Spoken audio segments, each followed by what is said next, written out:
Good evening, I'm Maegen Kulchar. Just as one area teen has been found, another is reported missing. I'm told there's going to be quite the turnout for this public meeting, so the quarry's owner might be in for a rocky night. We do have a low pressure system that's starting southwest of us. Royal Military College honored its connection to the Canadian flag today. The fire swept through the home so quickly that it destroyed everything. A positive prognosis tonight for a Kingston father and one of his twin daughters. Initially, the culprits got inside the bins by cutting off these locks. Well, he's a wrestling legend, and he just happened to be in Kingston today. And on Friday, a high of -1 and partly cloudy. A group of protesters held a demonstration downtown Kingston tonight just before 6 p.m. Can you confirm if Prime Minister Stephen Harper will be here in Kingston on Sunday to celebrate Sir John A. Macdonald's celebrations, his birthday? I cannot confirm. So one big surprise. One big surprise, that's right.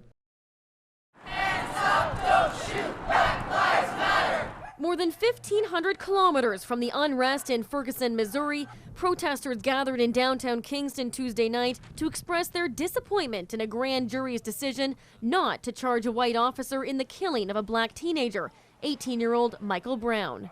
I wasn't surprised, unfortunately, but I was dismayed, and we have to end police brutality and end the killing of black men who are 21 times more likely than white men to be killed by police. Demonstrators stood along the edge of Market Square carrying signs denouncing police shootings and voicing their concerns about racial injustice and the relationships between police departments and communities. What happened in Ferguson is an extreme case of that. A young man was murdered by a police officer. Shiny badges don't grant extra rights, period. Police brutality in the United States is really unacceptable. Like, so many people have died and it's just no one's getting punished for it. Kingston itself has a history of police brutality and state violence. We're the prison capital of Canada, after all. And so I think it's important to recognize that it happens in our own community too. The group is hoping that by taking a stand here in Kingston, it will create a ripple effect both in the United States and Canada to help create peace down the road.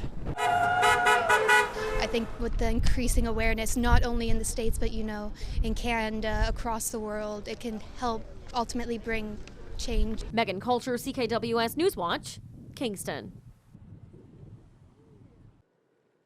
Dozens of decorations fill the front yard of this house in Trenton. The display is a tradition that Travis Asselstein's father has been creating for years. He does it for the kids, the schools.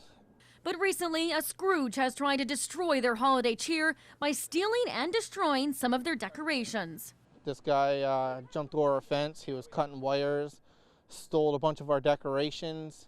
This is a surveillance video that the family was able to capture Friday just before midnight. It shows the suspect climbing over the fence and stealing one of the ornaments before running away and getting into a dark-colored vehicle. Another video shows the person trying to remove this Eiffel Tower, but after a couple attempts, grabs something smaller and runs off. Another ornament right here was taken, cut. Over a half-dozen ornaments were stolen, while others were damaged, including this polar bear, this Cookie Monster, and a blow-up Grinch. The family discovered that the ornaments that were stolen from their front yard were thrown into this ditch here near Leicester Road. Some were fixable, others were not. It's a cruel act that even neighbors can't believe happened. I think it's very disturbing,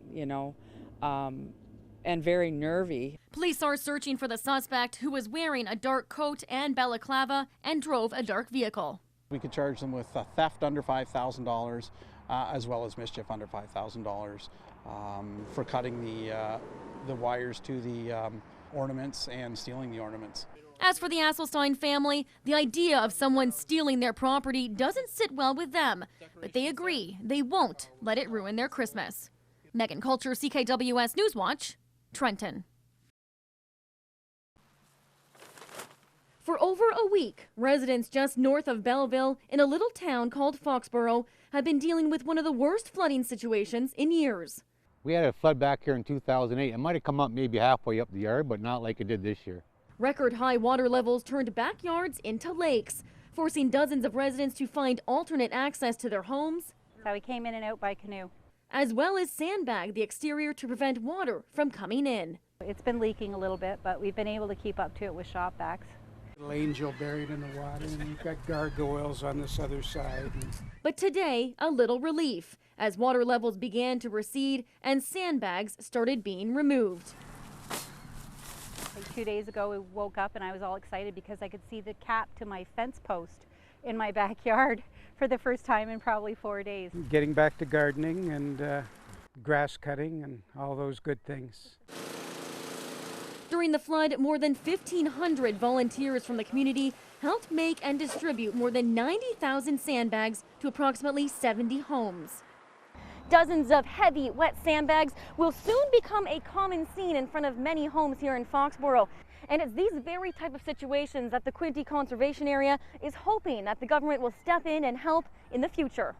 1, to do up-to-date floodplain mapping. 2, to get us money to make sure our dams are safe.